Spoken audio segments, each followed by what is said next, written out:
Hey guys, today we're taking a look at the new McFarlane Toys DC Direct Digital The Atom. Let's get a better look at that packaging, shall we? So here's the Atom up close and personal here.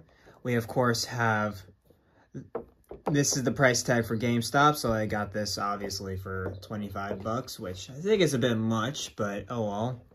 You of course have the McFarlane Toys digital logo right there. This cool Atom logo with, of course, the standard Atom logo right there. Apparently this is 14 plus, where the DC Multiverse line is 12 plus, which makes no sense, but oh well. McFarlane Toys digital thing right there. On the bottom we have the digital figure, which I don't know how that works. On the back we of course have this phenomenal Gary Frank image of the Atom right there. It has to be Gary Frank. Nobody draws like Gary Frank. That's Gary Frank right there. And then you of course have the DC Direct McFarlane Toys logo right there. You of course have their social medias. Follow them on Facebook, Twitter, and Instagram. And then on the side you of course have the McFarlane Toys digital logo right there. Atom from the Silver Age, which this is not a Silver Age drawing because Gary Frank wasn't alive then. Then we of course have DC Direct by McFarlane Toys again. On the bottom we of course have the Justice League legalese right there, and then we of course have the barcode for all you barcode hunters out there, and this is of course the Ray Palmer version of the Atom. But alright guys, let's get this dude out of the packaging. And here we have Ray Palmer out of the packaging. And of course, before we take a look at the figure himself, we're of course going to take a look at the other contents. So, for the first accessory he comes with a McFarlane Toys digital stand here, which is kind of a new logo that I'm just getting familiar with, so pretty cool there. Nice variety there, and of course has the one peg right there, and of course the 4 little mold printout things on the back. Then we of course have his stylized card, which of course has the Atom in this gorgeous Gary Frank panel right there, and then of course has the Atom alongside down there. Of course, I dropped the card. And then he has a little, probably one of the loosest bios ever, because he's just not in a lot of stories. He's usually only like in Justice League stories. He never mainlines his own book ever. He's literally just the dude who shrinks, and that's about it. Very surface value stuff. But I did like his portrayals in Justice League Unlimited. I believe he's only in one episode of Justice League Unlimited where he has to help Lex Luthor experiment. I think he ends up mistakenly help Luthor build a Mazo. I think that's the episode I'm thinking of. He could be in another one, but I know that's one that he's in. And then also Brandon Routh's portrayal as the Atom for the Arrowverse. And, of course, I'm blanking on the other guy's name who ends up playing Ryan Choi later on. But a lot of people remember Brandon Routh for playing the Atom. And I thought he was good, at least for playing Ray Palmer. The other guy played Ryan Choi. So, there is that. And we, of course, have the extra hand, which, of course, has an open palm hand for the left side and a pointer finger for the right. Both really sculpted well. I love seeing the fabric wrinkles right there. And then for his final accessory, he has kind of a weird one, which is a mini-me, literally, where this is a 4-inch version of the micro page punchers that they put out, like with the comic book and the clamshell. And yeah, it's just a mini version of the figure lacking the Atom deco on the head and the belt right there. But besides that, relatively the same figure. Just, yeah, it kind of is what it is. I'm going to try to use him to get a little growing effect going, but who knows what that'll accomplish. And then let's get a look at the actual figure here.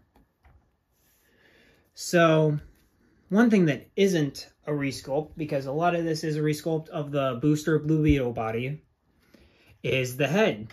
The head is a purely new sculpt, even though there is a bit of paint on the ear.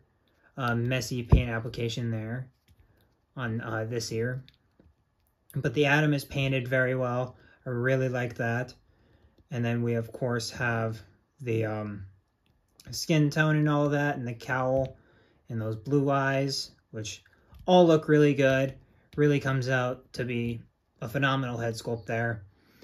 And then the rest of it's just a lot of blue and red. Like there's some gloves here.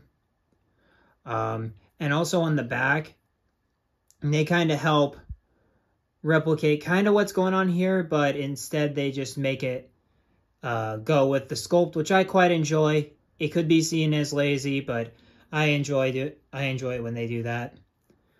And then, of course, you have the Atom belt, which is painted, which that sucks because, come on, he doesn't have that exciting of a silhouette. Give him a belt. Come on. And then just more red as we're going down the pants to the boots, which are just blue boots separated by the sculpting top of the boot there. And relatively good paint apps all the way around on that. So both this figure and the previous figure in Fire aren't the best in terms of like dynamic sculpting, but they do the job. I mean, I'm not complaining. This is very accurate to what we're dealing with a typical Atom figure. So I'm going to start diving into articulation because I kind of have talked about red and blue, for a decent while. So he has a double ball peg in the head, which means he can look up about that far. He can look down about that far. He can rotate a full 360 and do a lot of head pivot like so.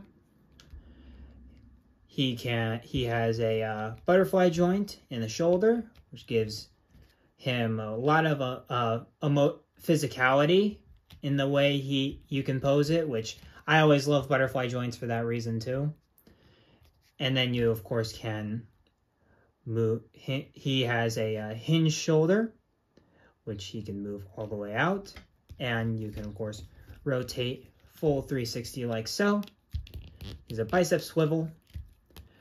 Double jointed elbows, which, yikes, that's kind of rough.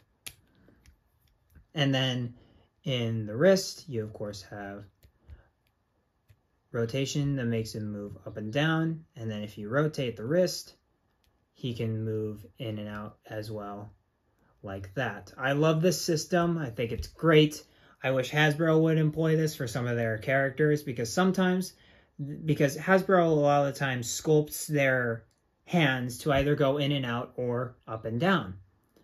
If they incorporate this system right here, that wouldn't be an issue for lightsaber characters and stuff like that. So I think Hasbro could learn a lot from this wrist system right here. And then for the abs, he has not that great ab crunch. Really far back ab crunch. Come on, switch those. Switch those. It's not that hard. Like, for real. It's kind of annoying. Like, actively annoying that Todd doesn't do that. And then for the legs, it has standard McFarlane legs, which can move that far forward, that far back. Has moderate thigh pivot right there. He has double jointed knees, like so, which don't look terrible. And then, of course, for the ankles, you have ankle rotation up at the top, ankle pivot at the bottom with a hinge like so. And you, of course, have toe articulation like so as well. And here's Ray Palmer with some more C-list characters around his area. We, of course, have Firestorm here from the first collector edition wave, I believe. Awesome figure right there. And then we, of course, have the rest of them are the same bulk, which is kind of insane. But we have Captain Atom here.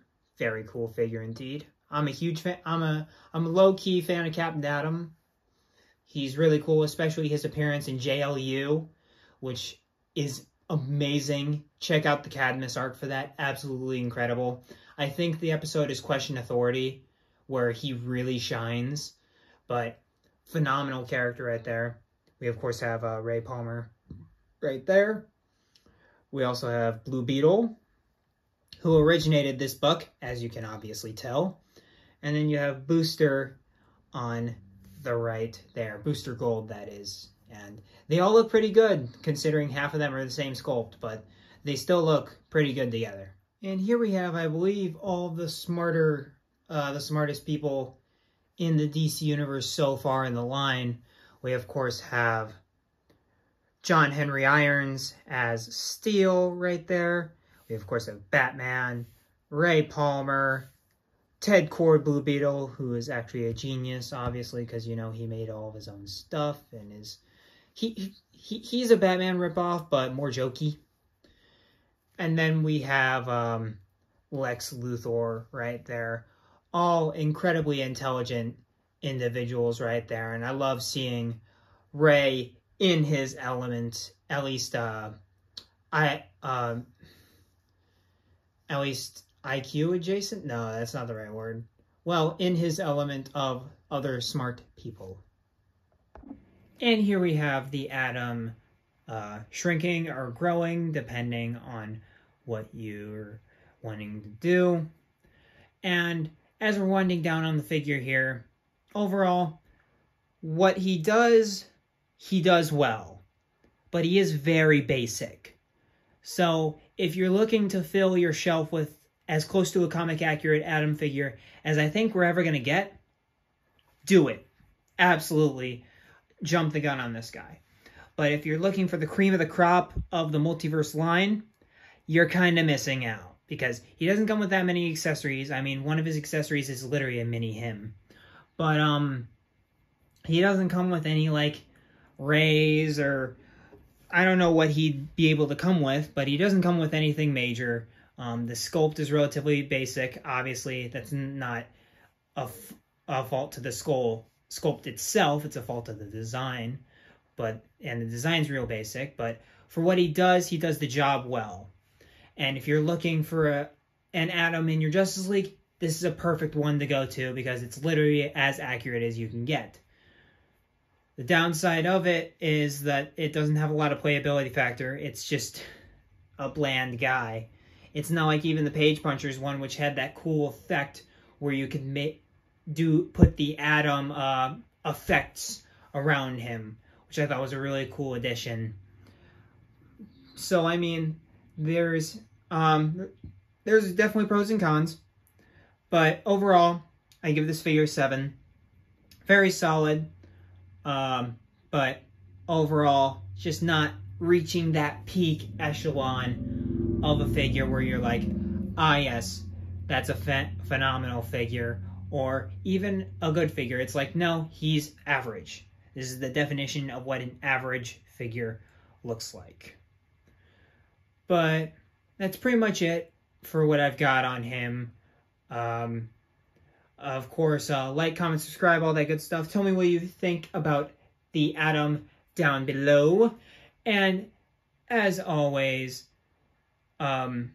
keep collecting and be kind and courteous out there. And I will see you guys in the next video. Peace.